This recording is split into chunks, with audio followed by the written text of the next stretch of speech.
স্বাগতম তোমাদের প্রিয় চ্যানেল অধ্যয়ন শুরু করার আগে বইটি খুলে রাখুন আর আমার সাথে পড়তে থাকুন।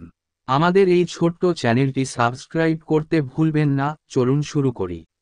Government of India Act 1919. Preamble. The Act carried a preamble which laid down the basic principles on which reforms were to be carried out. It was based on the Montague Declaration of the 20th of August 1917 and embodied the following general principles.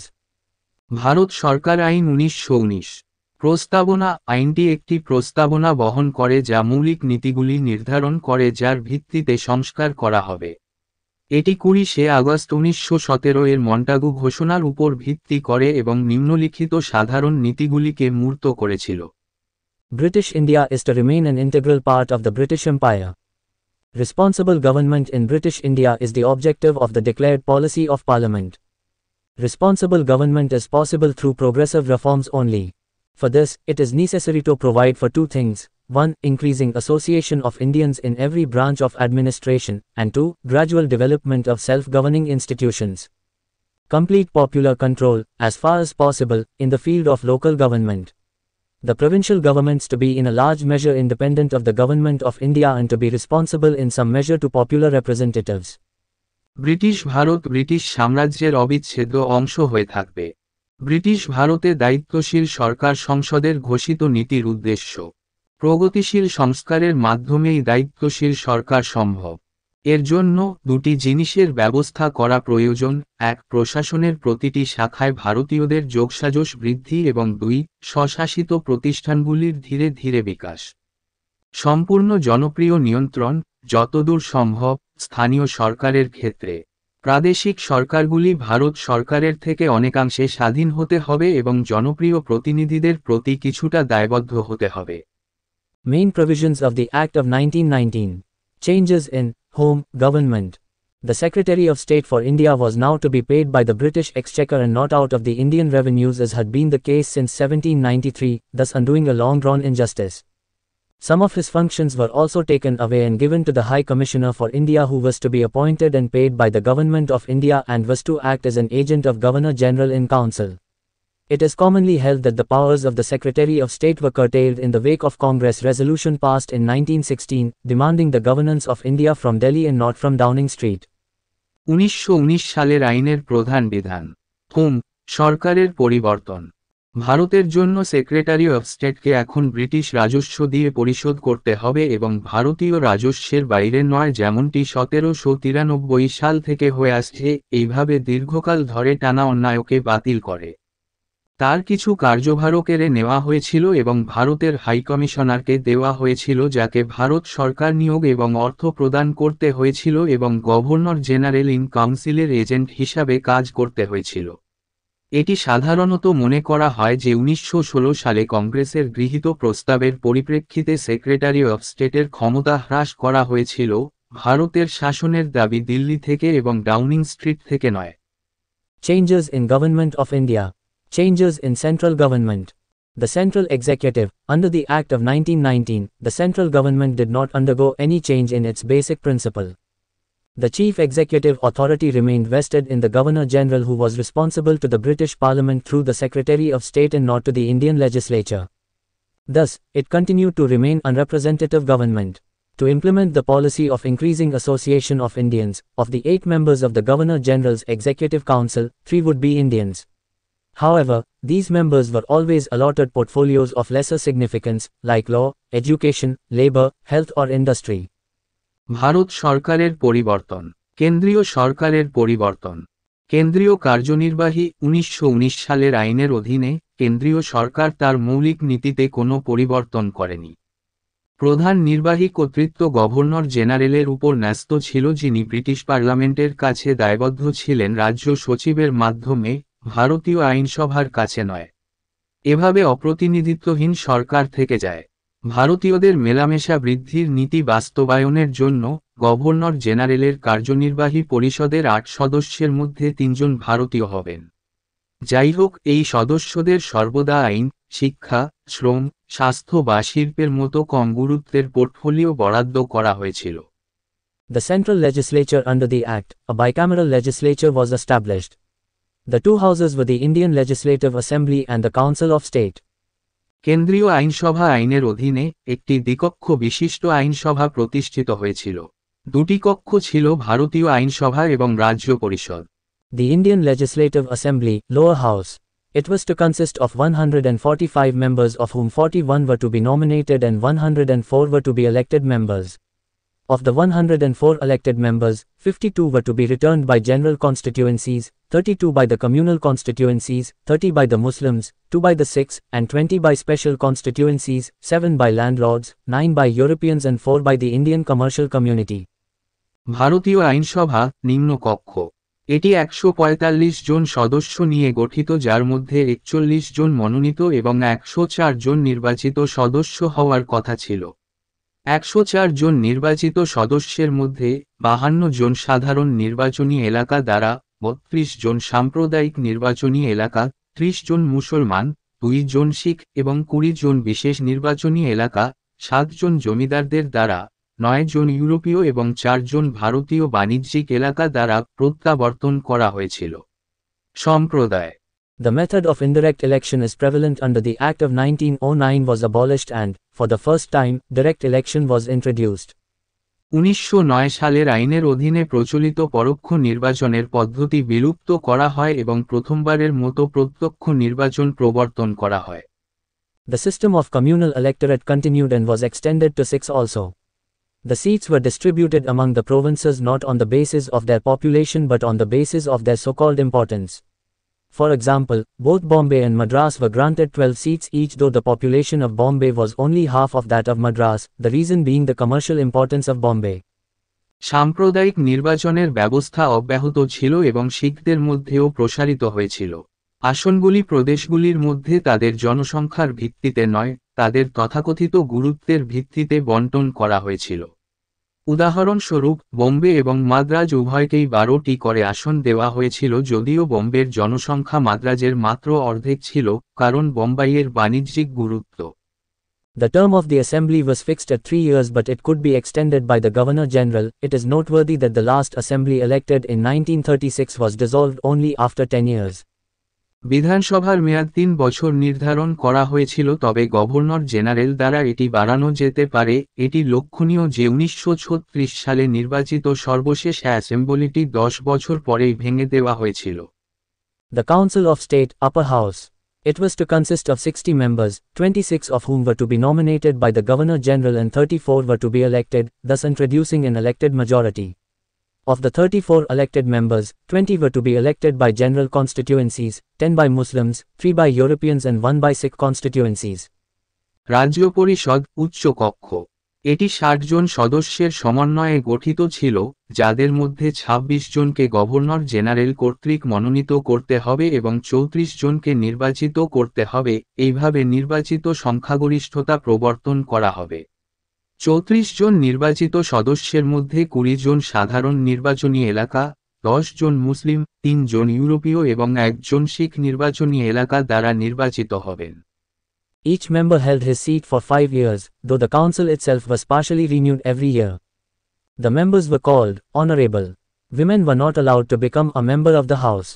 Franchise was highly restricted to secure the representation of hereditary aristocracy or mercantile aristocracy. প্রতিটি সদস্য 5 বছরের জন্য তার আসন ধরে রেখেছিলেন, যদিও council নিজেই প্রতি বছর আংশিকভাবে পুনর্নবীকরণ করা হয়েছিল। সদস্যদের সম্মানিত বলা হতো। নারীদের সংসদ সদস্য হতে দেওয়া হয়নি। বংশগত আভিজাত্য বা বাণিজ্য অভিজাতদের প্রতিনিধিত্ব সুরক্ষিত করার জন্য ভোটাধিকার অত্যন্ত সীমাবদ্ধ ছিল। Other changes. The right to ask supplementary questions was extended to all members of the legislature. Under the Act of 1909, member asking original question alone could ask supplementary questions. Short notice questions could also be asked. The members enjoyed the right to freedom of speech. Since partial responsible government was introduced in the provinces, it became necessary to demarcate the spheres of central and provincial governments. Accordingly, 2 lists were drawn, the central list and the provincial list, mentioned in detail below. Under the Act, complete separation of sources of revenue between the centre and the provinces was made, to give meaning to the partial transfer of power to Indians. অন্যান্য পরিবর্তন। সম্পূরক প্রশ্ন জিজ্ঞাসা করার অধিকার আইনসভার সকল সদস্যের কাছে প্রসারিত করা হয়েছিল 1909 সালের আইনের অধীনে।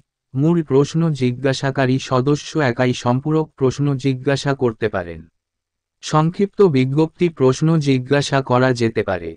সদস্যরা বাক স্বাধীনতার অধিকার ভোগ করেন।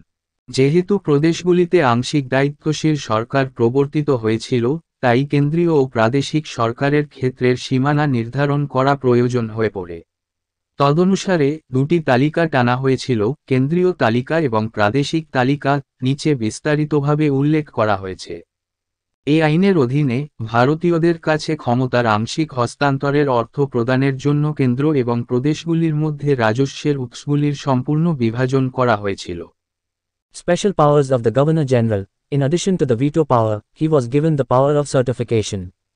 Meaning, once the bill was refused by the legislature, he could certify that a bill was essential for safety, tranquility or interests of British India and secure its enactment. The Governor General could refuse his assent to bills passed by the legislature. In practice, the Governor General made liberal use of his overriding powers and the reforms proved totally inadequate in establishing a responsible government at the center. Governor জেনারেলের বিশেষ ক্ষমতা, veto ক্ষমতা ছাড়াও তাকে সার্টিফিকেশনের ক্ষমতা দেওয়া হয়েছিল। অর্থ, একবার আইনসভার দ্বারা বিলটি প্রত্যাখ্যান করা হলে, তিনি প্রত্যয়ন করতে পারেন যে একটি বিল ব্রিটিশ ভারতের নিরাপত্তা, শান্তি বা স্বার্থের জন্য অপরিহার্য এবং এটির আইনকে সুরক্ষিত করতে পারে। গভর্নর জেনারেল আইনসভা কর্তৃক পাশকৃত বিলগুলিতে তার সম্মতি প্রত্যাখ্যান করতে পারেন। বাস্তবে, গভর্নর জেনারেল তার ক্ষমতার উদার ব্যবহার করেছিলেন এবং কেন্দ্রে একটি দায়িত্বশীল সরকার প্রতিষ্ঠার ক্ষেত্রে সংস্কারগুলি সম্পূর্ণরূপে অপর্যাপ্ত প্রমাণিত হয়েছিল। Significance of the changes introduced at the center. The Act of 1919 introduced a responsive if not responsible government at the center. Though the Governor General and his Executive Council were irremovable, this did not mean they could neglect the wishes of the legislature. The members became part of the standing committees such as Public Accounts Committee and got ample opportunity to exercise control on government policy. They also exercised control by asking questions and moving motions of adjournment. They could also reject the budget and pass resolutions against the government. The large elected majority in the assembly made it virtually impossible for the executive councillors to remain unresponsive to the wishes of the members of the legislature. কেন্দ্রে প্রবর্তিত পরিবর্তনের তাৎপর্য 1919 সালের আইন কেন্দ্রে দায়ী সরকার না থাকলে একটি প্রতিক্রিয়াশীল প্রবর্তন করেছিল। যদিও গভর্নর জেনারেল এবং তার নির্বাহী পরিষদ অপসারণযোগ্য ছিল, এর অর্থ এই নয় যে তারা আইনসভার ইচ্ছাকে অবহেলা করতে পারে। সদস্যরা পাবলিক অ্যাকাউন্টস কমিটির মতো স্থায়ী কমিটির অংশ হয়ে ওঠে এবং সরকারি নীতির উপর নিয়ন্ত্রণ প্রয়োগের যথেষ্ট সুযোগ পায়। তারা প্রশ্ন জিজ্ঞাসা করে এবং স্থগিত করার গতিবিধির মাধ্যমে নিয়ন্ত্রণ প্রয়োগ করে। তারা বাজেট প্রত্যাখ্যান করতে পারে এবং সরকারের বিরুদ্ধে প্রস্তাব পাস করতে পারে। বিধানসভায় বিপুল নির্বাচিত সংখ্যাগরিষ্ঠ কার্যনির্বাহী কাউন্সিলরদের পক্ষে আইনসভার সদস্যদের ইচ্ছার প্রতি প্রতিক্রিয়াহীন থাকা কার্যত অসম্ভব করে তুলেছিল। Changes in provincial government. Provincial autonomy. In order to give effect to the aim of decentralization and devolution of powers, provincial autonomy was introduced for the first time. It means freedom of a provincial government from control by the central government. The independent powers of the provinces were defined in the devolution rules. Devolution was brought about in areas of finance, legislation and administration. Let us now consider the extent of decentralization brought about by the Act. প্রাদেশিক সরকারের পরিবর্তন। প্রাদেশিক স্বায়ত্তশাসন বিকেন্দ্রীকরণ এবং ক্ষমতা হস্তান্তরের লক্ষ্যে কার্যকর করার জন্য প্রথমবারের মতো প্রাদেশিক স্বায়ত্তশাসন চালু করা হয়েছিল। এর অর্থ কেন্দ্রীয় সরকারের নিয়ন্ত্রণ থেকে প্রাদেশিক সরকারের স্বাধীনতা। প্রদেশগুলির স্বাধীন ক্ষমতা ডিভলিউশন রুলস সংজ্ঞায়িত করা হয়েছিল। অর্থ, আইন প্রণয়ন এবং প্রশাসনের ক্ষেত্রে বিবর্তন আনা হয়েছিল। এখন আইনের মাধ্যমে বিকেন্দ্রীকরণের পরিমাণ বিবেচনা করা যাক। Financial devolution. The first step towards devolution was taken by providing for a complete separation of sources of revenue between the center and the provinces. Accordingly, land revenue, excise, irrigation and stamps were made exclusively provincial items. The loss of income was compensated by introduction of the system of provincial contribution to the central government. The provinces were given near complete freedom in preparation of provincial budgets. Taxation powers of the provinces were enlarged by doing away with the requirement of previous sanction of the Governor General. আর্থিক হস্তান্তর কেন্দ্র ও প্রদেশের মধ্যে রাজস্বের উৎসের সম্পূর্ণ পৃথকীকরণের মাধ্যমে হস্তান্তরের দিকে প্রথম পদক্ষেপ নেওয়া হয়েছিল। তদনুসারে ভূমি রাজস্ব, আবগারি, সেচ এবং স্ট্যাম্পগুলি একচেটিয়াভাবে প্রাদেশিক আইটেম তৈরি করা হয়েছিল। কেন্দ্রীয় সরকারে প্রাদেশিক অবদানের ব্যবস্থা প্রবর্তনের মাধ্যমে আয়ের ক্ষতি পূরণ করা হয়েছিল। প্রাদেশিক বাজেট প্রণয়নে প্রদেশগুলিকে প্রায় সম্পূর্ণ স্বাধীনতা দেওয়া হয়েছিল। গভর্নর জেনারেলের পূর্ববর্তী অনুমোদনের প্রয়োজনীয়তা বাদ দিয়ে প্রদেশগুলির কর দেওয়ার ক্ষমতা বৃদ্ধি করা হয়েছিল। Legislative devolution.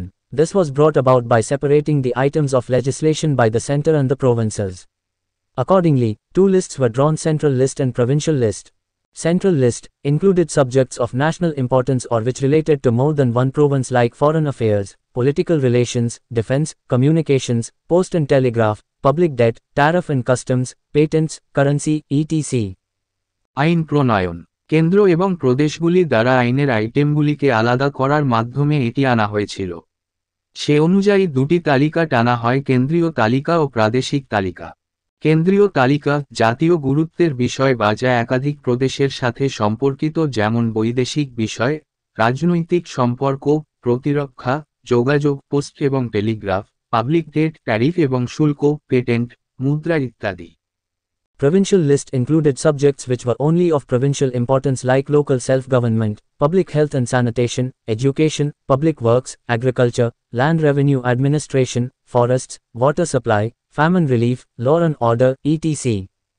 প্রাদেশিক তালিকায় প্রাদেশিক গুরুত্বের বিষয়গুলি অন্তর্ভুক্ত ছিল, যেমন স্থানীয় স্বশাসন, জনস্বাস্থ্য ও স্যানিটেশন, শিক্ষা, গণপূর্ত, কৃষি, ভূমি রাজস্ব প্রশাসন, বন, জল সরবরাহ, দুর্ভিক্ষ ত্রাণ, আইনশৃঙ্খলা ইত্যাদি। Residual powers were vested in the Governor General in Council. The provincial government could also make laws for the peace and good government of the provinces. Central control over provincial legislation still remained and was carried out in two ways. First, a copy of every provincial act had to be sent to the Governor General, who might or might not give his assent to it. Second, if the Governor General gave his assent, then its copy was sent to the Secretary of State, who again might or might not give his assent. অবশিষ্ট ক্ষমতা governor general in কাউন্সিলের হাতে ন্যস্ত ছিল। প্রাদেশিক সরকার ও প্রদেশগুলির শান্তি ও ভালো সরকার এর জন্য আইন প্রণয়ন করতে পারে। প্রাদেশিক আইনের উপর কেন্দ্রীয় নিয়ন্ত্রণ এখনও রয়ে গেছে এবং তা দুটি উপায়ে পরিচালিত হয়েছিল। প্রথমত, প্রতিটি প্রাদেশিক আইনের একটি অনুলিপি গভর্নর জেনারেলকে পাঠাতে হতো, যিনি এটিতে সম্মতি দিতে পারেন বা নাও দিতে পারেন। দ্বিতীয়ত, যদি গভর্নর জেনারেল তার সম্মতি দেন, তাহলে এর অনুলিপি সেক্রেটারি অফ স্টেটের কাছে পাঠানো হয়েছিল, যিনি আবার তার সম্মতি দিতে পারেন বা নাও দিতে পারেন। Administrative devolution. It was a natural byproduct of the financial and legislative devolution. প্রশাসনিক হস্তান্তর এটি ছিল আর্থিক এবং আইনি হস্তান্তরের একটি প্রাকৃতিক উপজাত। এখানেই এই ভিডিওটি শেষ করলাম। পরবর্তী ভিডিওতে আমরা বাকিটা পড়ব।